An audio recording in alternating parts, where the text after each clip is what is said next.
और धव दैहिक क्रिया के अधिकारी तथा जीवित श्राद्ध की संक्षिप्त विधि। गरुड़ ने कहा, हे स्वामी, इस संपूर्ण और दैहिक कार्य को संपन्न करने का अधिकारी कौन है? यह क्रिया कितने प्रकार की है, यह सब मुझे बताने की कृपा करें।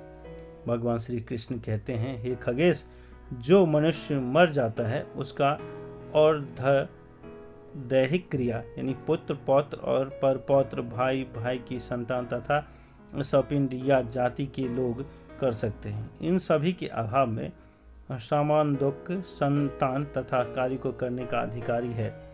यदि दोनों कुलों यानी मैत्रिकुल और पितृकुल के पुरुष समाप्त हो गए हो तो स्त्रियां इस कार्य को कर सकती हैं। यदि मनुष्य ने इच्छा पूर्वक अपने सभी सगे संबंधियों से अपना संबंध विच्छेद कर लिया है तो उसका और दैहिक कार्य राजा को करना चाहिए। यह क्रिया 3 प्रकार की है, जिनको पूर्व, मध्य और उत्तर क्रियाओं की संज्ञा दी गई है। हे पक्षिन, इस क्रिया को प्रति संवत्सर एकोद्दिष्ट विधान से करना अपेक्षित है। इस श्राद्ध क्रिया के फल को तुम मुझसे सुनो। ब्रह्मा, इंद्र, रुद्र, अश्विनी कुमार, सूर्य, अग्नि, वासु, मरुदगण, विश्वेश्वर देव, पृथ्वीगण, पक्षी, मनुष्य, पशु, सरीसृप, मातृगण और इनके अतिरिक्त जो भी प्राणी इस संसार में उत्पन्न है, उन सभी को श्रद्धा पूर्वक किए जा रहे श्राद्ध से मनुष्य प्रसन्न कर सकता है। ऐसे श्राद्ध से जो संपूर्ण जगत प्रसन्न हो उठता है। जो लोग अपने सगे संबंधियों के द्वारा किए गए श्राद्ध के संतृप्त हो जाते हैं, वे श्राद्धकर्ता को पुत्र, स्त्री और धन आदि के द्वारा तृप्त करते हैं। हे गरुड़, इस प्रकार मैंने संक्षेप में अधिकार और क्रिया भेद का निरूपण किया। गरुड़ ने कहा, हे देवश्रेष्ठ, यदि पहले कहे गए अधिकारियों में से एक भी न हो तो उस समय मनुष्य को क्या करना चाहिए? भगवान श्री कृष्ण ने कहा, जब अधिकारी व्यक्ति न हो और न तो किसी के अधिकार का निश्चय ही हो रहा हो तो वैसी स्थिति में मनुष्य को स्वयं अपने जीवन काल में ही जीवित श्राद्ध कर लेना चाहिए। उपवास पूर्वक स्नान करके भगवान श्री कृष्ण के प्रति आसक्त हृदय होकर मनुष्य एकाग्र मन से उस कर्ता भोक्ता सर्वेश्वर विष्णु की पूजा करे। उसके बाद वह अपने पितृगणों के लिए तिल एवं दक्षिणा के सहित 3 जलधेनु ओम प्रत्येभ्यः स्वधा कहकर निवेदित करे और धेनु दान करते समय ओम अग्ने कव्य वाहनाय स्वधा नमः तथा ओम सोमाय त्वाप्रत्यमते स्वधा नमः ऐसा स्मरण करता हुआ वह दक्षिणाभिमुख होकर दक्षिणा सहित तीसरी जलधेनु देते समय विशेष रूप से यमाग्निरसे स्वधा नमः यह स्मरण करता रहे। भगवान विष्णु के यजन एवं जलधेनु दान के मध्य ही ब्राह्मणों का आवाहन करके उन्हें भोजन कराना चाहिए। वह पहली जलधेनु उत्तर दिशा में तथा दूसरी जलधेनु दक्षिणी दिशा में रखे और उन दोनों जलधेनुओं के मध्य में तीसरी धेनु रखकर आवाहन आदि श्राद्ध संबंधी कार्य करे।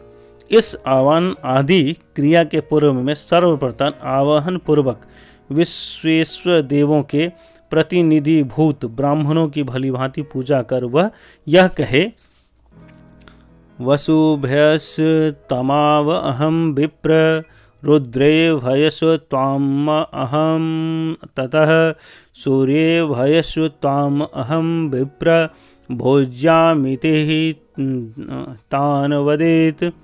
तदंतर आवाहन अनादि जो शेष कार्य है उन्हें प्रत्य शेष कार्यों की तरह संपादित करे। उसके बाद वह वसु के उद्देश्यों से ब्राह्मणों के एक सुशील धेनु का दान दे। तत्पश्चात अग्नेय कोण में रुद्रदेव तथा दक्षिण कोण में सूर्यदेव के निमित्त स्थित ब्राह्मणों को भी एक एक गाय देनी चाहिए तथा विश्व देवों के लिए तिलपूर्ण पात्र का निवेदन करे।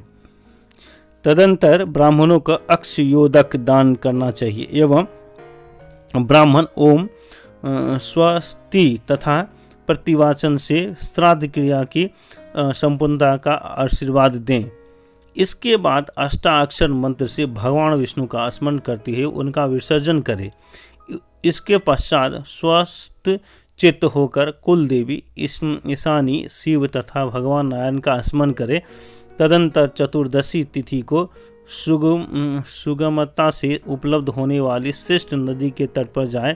वहां वस्त्र तथा लौह खंडों का दान करें एवं ओम जितंग ते इस मंत्र का उच्चारण करता हुआ स्वयं दक्षिणाभिमुख होकर अग्नि को प्रज्वलित करे। तदंतर वह 50 कुशों से ब्रह्मी प्रतिकृति पुतला बनाकर